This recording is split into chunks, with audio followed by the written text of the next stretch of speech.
Le Goldman Dilemma, super intéressant. On pose des questions à nos athlètes.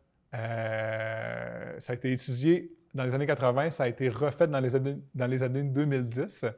Quand ça a été fait dans les années 80, on demandait aux athlètes deux choses. Premièrement, tu te fais offrir des produits dopants avec deux garanties. Tu ne te feras pas prendre puis tu vas gagner. Est-ce que tu les prends? Plus de 95% des athlètes disaient oui. Deuxième question, tu te fais offrir des produits dopants avec deux garanties. Tu ne te feras pas prendre, tu vas gagner, mais tu vas mourir dans les mois ou les années qui vont suivre à cause des effets secondaires. Est-ce que tu les prends? 50% des athlètes dans les années 80 disaient oui. Ça a été refait dans les années 2010. Maintenant, les réponses sont semblables à la population générale. Ça s'est quand même amélioré. Mais le vrai problème avec le dopage, c'est que ça fonctionne. La réalité pour les athlètes qui consomment des substances interdites dans le sport, c'est qu'ils gagnent.